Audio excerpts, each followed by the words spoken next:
만약 스웨거들이 저한테 정말 비싼 여자 선물을 해줘야 한다고 하면 저는 시계는 롤렉스, 가방은 샤넬을 해야 한다고 이야기해줄 겁니다. 이유는 간단합니다. 엄청나게 많은 돈을 썼는데 10년 후에 계속해서 남아있는 건 몇 브랜드 안 되거든요. 아마 다른 많은 명품들은 10년 후에는 디자인의 유행이 뒤처지거나 브랜드 자체의 유행이 뒤떨어질 수밖에 없습니다. 그런데 제 예상이지만 샤넬은 그렇지 않을 것 같아요. 왜 그럴까요? 오늘은 샤넬 이야기입니다. 대부분의 명품 브랜드가 그렇듯 샤넬을 만든 창업자는 샤넬입니다.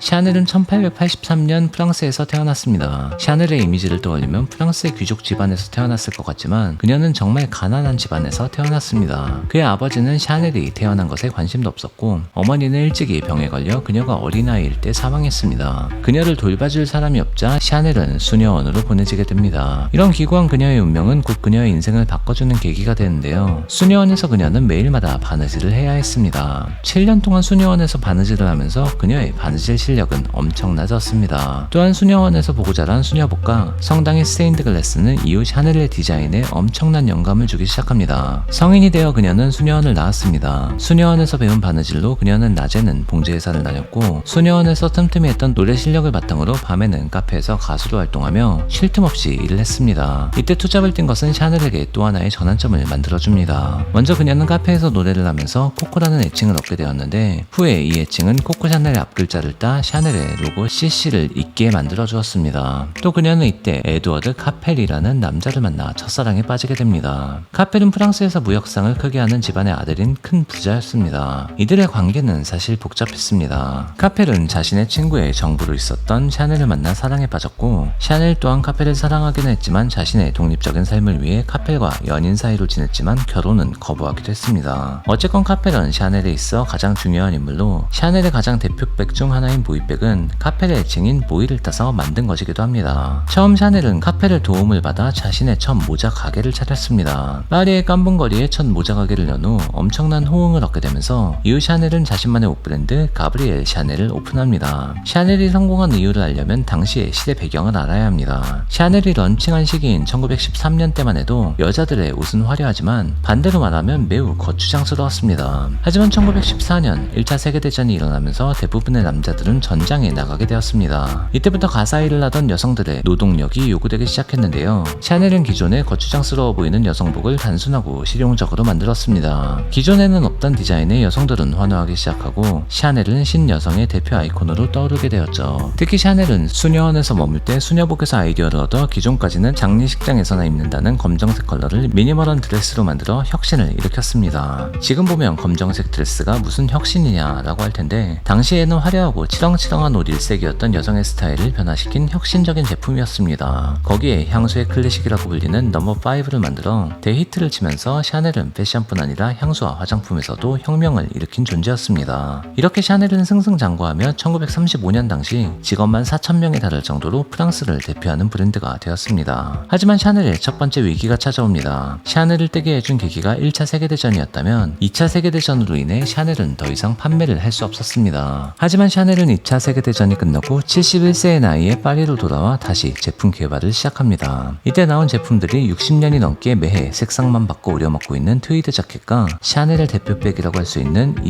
2.55백입니다. 70이 넘은 나이에 복귀한 샤넬은 이렇게 자신의 브랜드 샤넬을 완벽하게 재기시킵니다. 파리에 돌아온 지 16년 후 가브리엘 샤넬은 87세의 나이로 숨을 거둡니다. 그녀는 파리의 최고급 호텔인 파리 리치 호텔에 스위트룸에서 30년을 넘게 산 것으로 알려져 있는데요. 마지막 순간까지 리치 호텔에 머문 그녀의 방은 지금도 코코 샤넬 스위트룸으로 남아있습니다. 샤넬이 죽고 샤넬은 잠시 방황을 겪지만 또 한 명의 천재 디자이너 칼 라거펠드를 영입합니다. 코코 샤넬이 샤넬을 만들었다면 칼 라거펠드는 지금의 샤넬을 있게 만들어준 인물인데요. 칼 라거펠드는 1933년 독일에서 태어났습니다. 무려 2차 세계대전이 일어나기도 전에 태어난 나이인데요. 그의 아버지는 스웨덴 출신으로 독일 함부르크에서 연유 사업을 꽤 성공적으로 이끌었습니다. 덕분에 칼 라거펠드는 비교적 부유한 유년 시절을 보낼 수 있었습니다. 또 2차 세계대전 때도 그의 가족들은 정부로부터 보호를 받을 수 있었죠. 그는 어렸을 때부터 천재적인 재능을 가지고 있었는데요. 특히 그림에 있어서 뛰어난 재능을 보이고 어렸을 때부터 옷에 대한 관심이 많았다고 합니다. 그래서 그는 이미 어렸을 때 옷을 만지면 이 옷이 대략적으로 언제 만들어진 옷감인지 파악할 수 있는 사기 같은 능력을 가졌다고 합니다. 칼 라거펠드는 19살이 되던 1952년 패션의 중심인 파리로 이주하게 됩니다. 이미 옷에 있어서 탁월한 천재성을 보이던 그는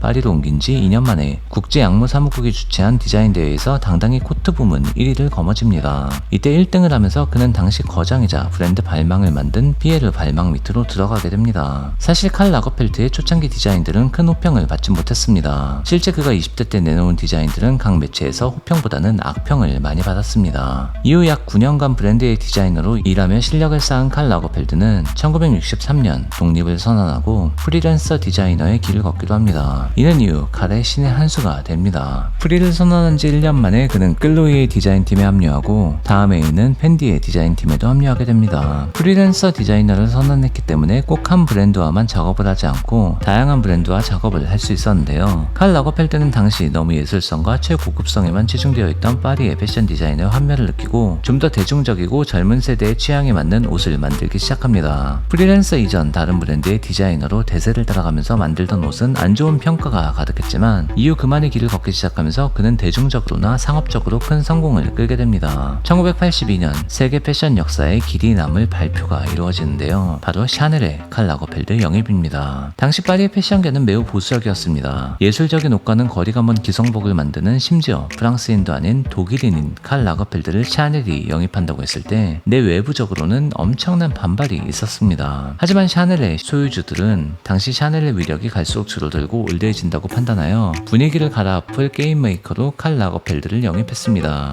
1983년 1월 첫 샤넬의 컬렉션 무대를 선보인 그에게 언론들은 죽은 샤넬을 환생시켰다며 극찬을 했습니다. 1984년 그는 샤넬의 크리에이티브 디렉터로 임명되며 지금까지의 샤넬 제국을 만드는데 절대적인 인물이 되었습니다. 샤넬의 시그니처가 된 샤넬의 로고, 트위드스트, 까밀리아, 퀼팅백 등은 모두 그가 창조해낸 작품들입니다. 그는 샤넬의 디자인을 젊은 세대가 좋아할 수밖에 없는 감각으로 바꾸지만 소재는 프랑스에서도 하이엔드 공방에서 공수받는 최고급으로만 사용해 젊은 감각의 최고급 럭셔리 브랜드 이미지를 만들어 나갔습니다. 실제로 그의 최근 컬렉션들을 보면 옷은 물론이고 컬렉션의 무대 하나하나가 어떻게 7, 80이 넘는 나이에 저런 감각을 유지할 수 있는지 놀라울 따름입니다. 그는 자신의 이름을 내건 브랜드 칼 라거펠트까지 샤넬, 펜디, 칼 라거펠트 총 3개의 브랜드를 성공적으로 이끌어왔습니다. 그는 2천억 원 이상의 재산을 모으며 파리의 고급 아파트에 고급 가구들을 사들이고 기사가 딸린 S클래스를 타고 다니며 해외 출장을 갈 때는 전용기를 타고 다녔는데요. 이런 그에게도 피해갈 수 없는 것이 있었으니 바로 죽음이었습니다. 그는 2019년 85세의 나이로 죽음을 맞이했는데요. 칼 라거펠트의 후임으로는 샤넬의 2인자로 불려왔던 라거펠트의 오른팔 비르지니 비아르가 선택되어 지금의 샤넬을 이끌어오고 있습니다. 그녀의 부모님은 모나코 왕국 왕세자의 집사였는데요. 칼 라거펠트가 샤넬의 크리에이티브 디렉터로 임명된 1984년부터 4년이 되던 1987년 샤넬의 인턴으로 들어왔는데요. 그녀는 이때부터 칼 라거펠트의 오른팔이 되어 모든 지식을 흡수하게 되었죠. 현재까지 그녀가 이끄는 샤넬은 칼 라거펠트처럼 혁신적이진 않지만 오히려 샤넬의 전통을 해치지 않고 급진적이지 않게 잘 이끌어가고 있다는 평가를 받고 있는데요. 앞으로 샤넬은 또 칼 라거펠트 같은 또 하나의 천재를 맡고 새롭게 탄생할까요? 아니면 에르메스와 같은 전통을 이어가는 럭셔리 하우스로 자리 잡게 될까요? 더 많고 재미있는 소식 머니스웨어 구독하고 받아보세요.